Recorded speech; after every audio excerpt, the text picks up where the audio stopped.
The jungle was not a place where children survived by accident. It was a living wall of green violence. Dense, breathing, and always watching. Every vine could hide a predator. Every shadow could move. Every sound could mean the difference between life and something far worse. Yet in a small clearing carved out by a fallen ancient tree, a human girl knelt quietly, humming to herself as if the world around her had agreed to behave. Her name was Elira. She was far too young to be alone in a place like this, but the jungle had stopped asking permission a long time ago. She lived where she could, slept where she found shelter, survived on whatever the forest allowed her to take without punishment. That morning, she had gone searching for fruit near the riverbank, but something had drawn her attention deeper into the trees. A sound, not loud, not panicked, something wrong. At first she thought it was a wounded animal. The jungle produced those often enough, and most of them did not live long. But as she followed the sound, carefully stepping over roots and ducking under hanging vines, she realized it was something larger, something heavier. The air itself felt different the closer she got, tense, disturbed. And then she saw it, a shape between the trees, massive enough that her mind refused to accept it at first. Predator, a dragon, not the kind spoken of in distant myths told by traders and travelers around fires, but real, present, breathing. Its body was coiled low against the ground, wings half spread but unmoving, as if even lifting them caused discomfort. Dark green scales shimmered faintly through the leaves, blending with the jungle in a way that made it almost invisible until it moved. But it wasn't moving much. Its head was lowered, breathing uneven, and one of its forelimbs scraped lightly at the ground as if trying to relieve pain it couldn't reach. Elira should have run. Every instinct she had told her to, but she didn't, because something else was louder than fear. Curiosity, and something stranger, pity. She stepped forward before she could stop herself. A twig snapped beneath her foot. The dragon reacted instantly. His head lifted. Eyes snapped open, golden, sharp, focused directly on her. The air changed immediately. Heat rolled outward from its body in a warning pulse, the kind that told anything living nearby to leave or die trying. Elira froze. Her breath caught in her throat. For a moment, neither of them moved. Then the dragon exhaled slowly, painfully, and lowered its head again, not taking its eyes off her, but no longer attacking. That confused her more than the threat did. Slowly, carefully, she took another step forward. "You're hurt," she said softly, though her voice barely carried. The dragon's nostrils flared. A low sound rumbled in its chest. Not a roar, not yet. A warning. Elira swallowed hard, but didn't back away. Now that she was closer, she saw it. A dark shape lodged near the edge of its nostril. A thick thorn, or shard of something hardened and blackened, embedded deep enough that every breath seemed to irritate it. Blood, dark and slow, had dried along the scales nearby. That was why it was here, why it wasn't hunting, why it was suffering instead of dominating everything around it. "Oh," she whispered. Without thinking, she stepped closer. The dragon's body tensed instantly. Heat rose again, stronger this time. Elira stopped immediately, raising both hands slightly. "I'm not going to hurt you," she said quickly. The dragon didn't respond. Its eyes narrowed. It didn't believe her. Why would it? She was small, fragile, prey. But she wasn't leaving. Not now that she had seen it like this. "It's stuck," she said quietly, pointing gently toward its nose. "That's why you're angry." Another low rumble. The jungle itself seemed to hold its breath. Elira hesitated. Then slowly, carefully, she sat down right where she was. The dragon blinked. That was unexpected. No running, no screaming, no begging, just sitting. "I can help," she said. The dragon shifted slightly, pain flickering through its movements. It didn't understand the words, but it understood intention. And it did not like it. Still, it did not attack. That alone gave her courage she didn't fully deserve yet. She looked around carefully, found a thin, flexible branch broken cleanly from a nearby tree. She tested it, then slowly broke off a smaller, sharper piece. Not perfect, not safe, but it was what she had. This might hurt, she said, more to herself than to it. Then she moved forward again. The dragon's head lifted slightly, muscles tightening. Heat building. Warning rising. But it didn't strike. Alira reached its face. Her hands were shaking now. Not from cold. From reality finally catching up to her. She was touching a dragon. A predator that could end her life without effort. Up close, she could see every scale, every faint scar, every breath it struggled to take. The thorn was worse than she thought. Deep, angled, irritating every movement. "Okay," she whispered. "Just don't move." The dragon exhaled sharply. She took that as agreement. Carefully, she pressed the tip of the wooden splinter against the lodged object. The dragon flinched immediately. Its entire body tightened. A low growl escaped it, deeper now, more dangerous. Alira froze instantly. "I know," she whispered quickly. "I know it hurts." She waited. The dragon's breathing was uneven, controlled, but strained. Then, slowly, it stopped resisting, not fully trusting her, but allowing. That was the difference. Alira took a shaky breath and tried again. She pressed harder, angling the wood carefully against the thorn, trying to loosen it without pushing it deeper. Minutes passed like that, slow, tense, every movement measured. The jungle around them remained silent, as if even it was afraid to interrupt. Then, finally, the thorn shifted. Alira felt it give slightly under her hands. "Yes," she whispered. She adjusted her grip, pressing again, carefully pulling at the edge. The dragon's eyes narrowed, but it stayed still. Another push, another shift, and then, with a sudden, wet sound, the thorn came free. Alira stumbled backward instantly, falling onto the ground as the dragon's head jerked slightly. Blood followed, small, not catastrophic, but real. The dragon froze, then inhaled deeply, for the first time in what felt like hours, without pain. It blinked slowly, once, twice. Alira sat frozen, staring up at it, waiting for the inevitable.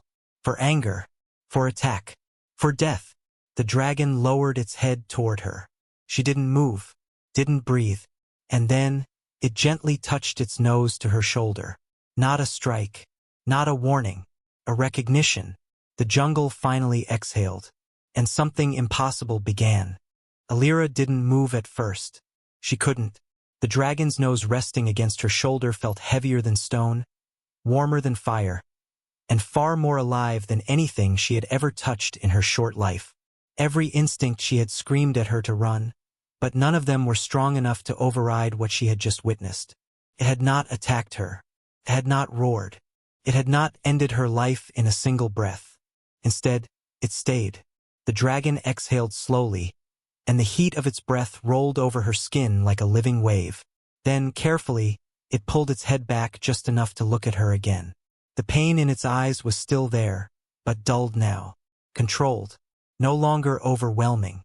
It blinked once, slowly, as if trying to understand what had just happened. Alira finally managed to breathe again. You're okay now," she whispered, though she wasn't sure if it could understand her words. The dragon tilted its head slightly. The movement was slow, cautious, almost uncertain, as if it too was trying to figure out what she was.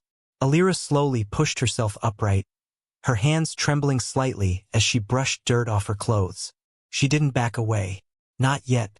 Something inside her told her that moving too fast would break whatever fragile moment this was. The dragon watched her every motion. Its golden eyes followed her like a predator that had forgotten how to hunt, or chosen not to. Then, unexpectedly, it shifted its body. The massive limbs adjusted, claws scraping softly against the earth as it repositioned itself closer to her. Not threatening, not attacking, just closer. Alira froze again. "Okay," she whispered nervously. That's fine." The dragon let out a low sound, soft, almost questioning. It leaned down again, this time not touching her, but hovering close enough that she could feel the warmth of its breath across her face. It was studying her, carefully, like she was something unfamiliar but important. Alira swallowed hard. I didn't hurt you, she said quickly, raising her hands slightly as if explaining herself. I just helped. The dragon blinked slowly. Then it made a sound deeper in its chest. Not a roar, not a growl. Something softer, almost like acknowledgement. Alira didn't know what that meant, but she felt something shift in the air between them. The tension wasn't gone, but it was changing shape. The jungle around them remained eerily still. Even the insects seemed quieter now, as if the entire forest was watching this impossible exchange. Then suddenly the dragon moved again. Alira flinched instinctively, but it wasn't an attack. It lowered its massive head fully to the ground, bringing its eye level with her. A deliberate act. A choice. She stared at it. What are you doing? She whispered. The dragon didn't answer in words, but it did something far more significant. It closed its eyes for a brief moment, then opened them again, slowly, and stayed still. Alira frowned slightly. Are you tired? She asked. The dragon shifted one wing slightly, as if adjusting its position. Not defensive. Resting. Alira hesitated. Every rational part of her told her this was insane. She was sitting in front of a predator that could flatten trees, and she was asking it questions like it was a confused animal. But it didn't feel like that. Not anymore. Slowly, carefully, she reached out again. Not toward its face this time, but toward the area where the thorn had been. The dragon didn't react. She touched the scale near the wound. Warm. Smooth. Real. The dragon exhaled again. But there was no tension in it this time. Just relief. Alira pulled her hand back quickly, surprised by her own bravery. It doesn't hurt as much now? She asked softly. The dragon gave a faint movement, something like a nod, but not quite human. Then, to her shock, it lowered its head further and pressed the side of its face gently against the ground beside her. Not to intimidate, not to dominate, to stay. Alira blinked. You're staying. The dragon opened one eye slightly and looked at her. No aggression, no confusion anymore, just awareness, and something else. Recognition. Something had changed in it the moment she removed the thorn. Not just relief from pain, but something deeper. A shift in instinct. Alira sat back slowly, her mind struggling to understand what was happening. I don't think you're supposed to be like this, she muttered quietly. The dragon made a low sound again, softer this time, almost like agreement. Then suddenly, it lifted its head again. Alira tensed, but it wasn't danger. The dragon turned its gaze toward the deeper part of the jungle. His body stiffened slightly, alert again, protective instinct returning. Alira followed its gaze but saw nothing. What is it? She asked. The dragon didn't respond, but it moved. Slowly, carefully, it shifted its massive body between her and the forest beyond. Not aggressively, not violently, but deliberately, like a shield. Alira's eyes widened slightly. Are you protecting me? The dragon didn't answer. It didn't need to, because the moment it positioned itself in front of her, everything became clear. Something in the jungle had changed. Presence. Multiple presences. The faint rustle of movement in the trees. Alira's breath caught. Oh no! She whispered. The dragon's eyes narrowed instantly. Its posture changed, still calm, but now unmistakably ready. Not for her. For whatever was coming. The air grew heavier. The forest felt less like a home, and more like an approaching storm. And Alira realized, with a strange mixture of fear and disbelief, that she was no longer alone. She had saved a dragon, and now, it had decided she was worth saving too. The jungle did not announce danger, it erased silence instead. The stillness that had settled after the dragon moved in front of Alira fractured slowly, like glass under pressure. Leaves rustled where there should have been no wind. Branches shifted without birds taking flight. Something was moving through the trees, and it was not trying to hide well anymore. Alira's breath tightened in her chest. She instinctively stepped half a pace backward, but stopped when she realized she was already fully behind the dragon's massive body.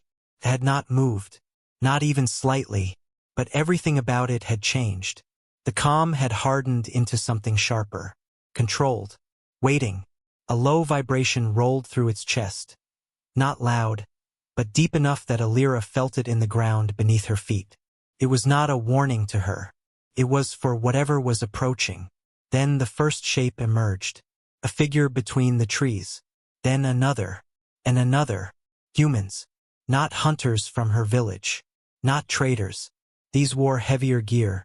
Patched armor, metal plates stitched into leather, weapons carried with familiarity rather than hesitation. Their movements were coordinated, experienced, dangerous in a way Alira recognized immediately. The kind of people who didn't get lost in the jungle, because they made the jungle move around them. The lead figure stepped forward slightly, eyes narrowing as he saw the clearing. Then he saw Alira, and then he saw what stood between them. His expression changed instantly. Not fear, not surprise, recognition. "Well?" the man said slowly, his voice rough like sand over stone. "We actually found it." Alira froze. "Found what?" she whispered. The man didn't answer her. His eyes were locked on the dragon. The others behind him spread slightly, forming a loose semicircle. Not attacking yet, but ready, always ready. The dragon let out a low sound, different from before. This one carried weight, authority, warning. The air around it felt heavier, warmer, as if the jungle itself was reacting to its presence. The lead man lifted a hand slightly. "Careful," he said quietly to his group. "It's injured, or it was." His gaze flicked briefly to Alira. "And it's close to the girl." Alira's heart pounded. "I didn't do anything wrong," she said quickly, her voice shaking despite her attempt to steady it. He was hurt. I helped him." One of the men snorted lightly. "Helped a predator," he muttered. "That's new." The dragon's head turned slightly toward the sound. The forest responded immediately. A branch cracked somewhere deeper in the jungle, loud enough to make one of the men adjust his grip on his weapon. The lead figure raised his hand again. "We don't need complications," he said, his tone measured. "Step away from the creature, girl." Alira didn't move. Not because she was brave, but because something inside her refused. Because the dragon had not moved either. And somehow that mattered more than fear. "He's not attacking," she said quickly. "He didn't hurt me." "Not yet," another man replied coldly. The dragon shifted slightly, just enough that the ground beneath its claws pressed deeper into the soil. Not aggressive movement, but deliberate positioning. Between them and her. Always between them and her. The lead man studied it carefully. "Interesting," he murmured. "It's guarding her." Alira swallowed. "I told you I helped it. I removed something from its nose. It was in pain." That made the group pause. Just for a moment. Then the lead man tilted his head slightly. "A thorn?" he asked. Alira nodded quickly. "Yes, something like that." A brief silence followed. Then one of the men chuckled under his breath. "So that's why it's acting strange." The dragon's eyes narrowed instantly. The temperature in the clearing seemed to rise by a fraction. Alira noticed it immediately. "Stop talking about him like he's not here," she said suddenly, surprising even herself. The men looked at her. The lead figure raised an eyebrow. "You don't understand what you're standing next to," he said. "That isn't a pet. It isn't a wounded animal. It's a predator-class drake. A territorial apex species." Alira frowned. "He didn't hurt me." "He hasn't decided to yet," the man corrected. The dragon let out a low, rumbling sound. The forest answered again, this time with silence falling harder than before. Birds vanished. Insects stopped. Even the wind seemed to hesitate. The lead man's expression shifted slightly. "We were told it was injured," he said more quietly now. "That it would be easier to contain." Alira blinked. "Contain?" she repeated. Something in that word made the dragon's posture shift again. Subtle, but unmistakable. Protective tension rising. The lead man continued. "A creature like that cannot remain uncontrolled in this region. Too many settlements nearby. Too many trade routes. Alira stepped forward half a step before she could stop herself. "He's not hurting anyone," she said sharply. The man looked at her. "Not yet," he repeated. The dragon suddenly moved. Fast but not toward Alira. Toward the ground in front of her. It slammed one claw down. Not violently, but firmly enough that the earth cracked and dust burst outward in a ring. The sound echoed through the jungle like a declaration. The message was clear. Enough. The men stiffened immediately, weapons rising slightly. The lead figure exhaled slowly. "There it is," he said. "The instinct returns." Alira's heart raced. "Don't!" she shouted, stepping forward despite everything. "He's not your enemy." The dragon turned its head slightly toward her. For a brief moment, its glowing eye softened. Then it looked back at the men. And in that instant, something changed. Not aggression. Not rage. Decision. The dragon took a single step forward. The ground trembled faintly beneath its weight. Not enough to attack. Enough to end discussion. The lead man stared at it for a long moment. Then slowly he lowered his weapon slightly. "Hold," he said quietly to his group. "This is not standard behavior." Alira blinked. "What does that mean?" The man didn't answer immediately. His eyes remained fixed on the dragon. "It should have attacked already," he said finally. "Or fled. Injured apex predators do not hesitate like this." The dragon's gaze flicked briefly back toward Alira. Then forward again. The man noticed, and his expression shifted for the first time into something closer to uncertainty. "Unless," he murmured. The realization hung in the air without being spoken fully. The dragon was not acting like a wounded beast. It was acting like something with purpose. Something anchored. Something choosing. Alira stepped slightly closer to the dragon without thinking. "He's protecting me," she said firmly. The jungle remained silent. The men did not respond immediately, because now even they could see it.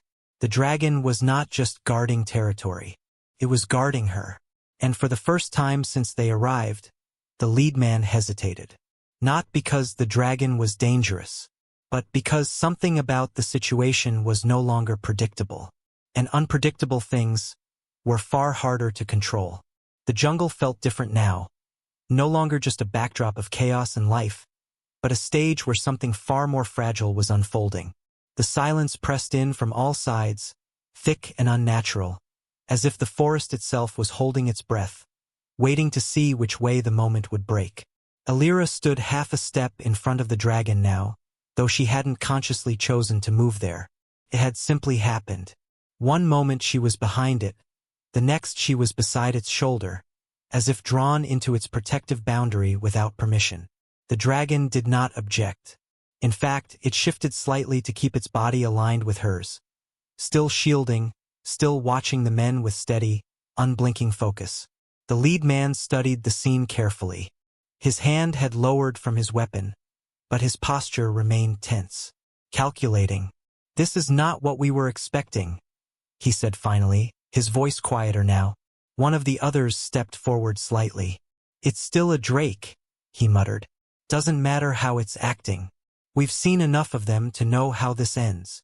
The dragon responded instantly with a low, vibrating sound that rolled through the ground like distant thunder. Not an attack. A reminder. The trees above trembled faintly, leaves shifting despite the lack of wind. Alira felt it in her bones. But she didn't step back. "He's not attacking you," she said again, her voice steadier now. "You're the ones pointing weapons first." The lead man glanced at her briefly. "Girl," he said carefully, "you don't understand what that thing is capable of." "Neither do you," she shot back without hesitation. That made him pause. Just for a second. The dragon shifted again, lowering its head slightly. Not in submission, but in alignment, bringing itself closer to Alira's height. The movement changed everything about the tension in the clearing. It was no longer a towering predator above a fragile human. It was something else. Something standing with her. The lead man noticed immediately. His eyes narrowed slightly. "That posture," he murmured. One of the others frowned. What about it? It's not preparing to hunt, the lead man said slowly. It's positioning for defense. A ripple of unease passed through the group. Alira looked up at the dragon. You're really not going to hurt them, are you? She whispered. The dragon didn't answer in words. Instead, it exhaled softly, warm, steady, and shifted its wings slightly, forming a partial barrier behind her. The message was unmistakable. No, not unless forced. The lead man exhaled through his nose, conflicted. We were told it was aggressive, he said quietly. Unstable after injury. Dangerous to settlements. Alira frowned. It was alone in the jungle, she said. Bleeding. In pain.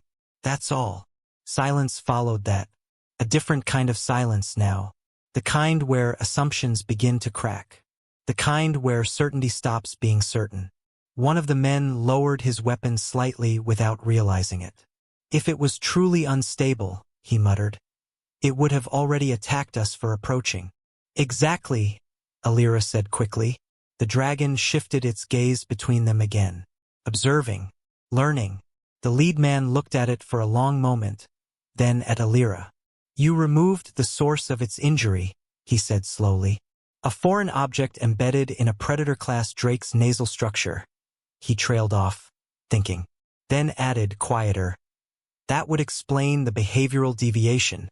Alira blinked. What? Pain response suppression, he continued, more to himself now. Aggression curve interrupted. Territorial instincts recalibrated. The words meant little to her, but the tone did not. It sounded less like explanation, and more like realization. The dragon shifted again, slightly closer to her. Not threatening, protective, always protective. The lead man finally lowered his weapon fully, not in surrender but in reassessment. We cannot proceed with containment under these conditions, he said. One of the others turned sharply. You're backing off? I'm recalculating, he replied calmly. Then he looked directly at Alira. Girl, what exactly did you do to it? Alira hesitated. I told you, she said. It had something stuck in its nose. It was hurting. I removed it. The man stared at her for a long moment. Then his expression shifted, subtle, but undeniable. You didn't just remove a thorn, he said slowly. You interrupted a long-term stress response in a territorial apex predator. Alira frowned again. I just helped it. The dragon made a soft sound beside her, almost like agreement. The forest responded faintly. Branches swaying, distant calls returning as tension loosened by fractions. The men noticed it too. The change in atmosphere, the absence of immediate hostility. The lead man exhaled slowly. This complicates everything, he admitted. One of the others stepped forward again, frustrated. We still can't leave it here like this. If it bonds, he stopped, because he had just realized what was already obvious. It had bonded, not in the way they expected, not through dominance or fear, but through choice, through a single moment in pain where survival had been decided differently. Alira placed a hand gently against the dragon's lower scale without thinking. It didn't flinch. He's not going anywhere with you, she said firmly. The lead man looked at her hand, then at the dragon, then back again. Something in his expression shifted again, this time more complex. Not just caution, not just analysis, something closer to understanding. If we force this, he said quietly, it will not end cleanly. The dragon lifted its head slightly at that. A warning, not loud, but absolute. The jungle felt it immediately. The men felt it too. The lead man held the dragon's gaze for several seconds, then slowly stepped back. We withdraw for now, he said finally. But this situation is not resolved. One of the others protested, but he raised a hand to silence him. It is not a threat assessment we can complete today. Alira's shoulders loosened slightly, but she didn't relax fully. So you're leaving? She asked. The man nodded once. For now. The group began to shift backward slowly, maintaining awareness but no longer advancing. The tension did not vanish, but it receded. like a tide pulling away from shore. The dragon did not move until they had fully retreated into the trees. Only then did it lower its head slightly, exhaling slowly. The forest began to breathe again. Birds returned in distant calls. Insects resumed their rhythm. Alira turned to look at it fully. "You scared them," she whispered. The dragon blinked slowly. Then, very gently, it lowered its head toward her again. This time not as a shield, but as something quieter. Presence choosing to stay. Alira smiled faintly despite herself. "I guess I'm stuck with you now." The dragon made a soft sound in response, almost like agreement, and somewhere deep in the jungle, something ancient shifted, not in violence, but in recognition.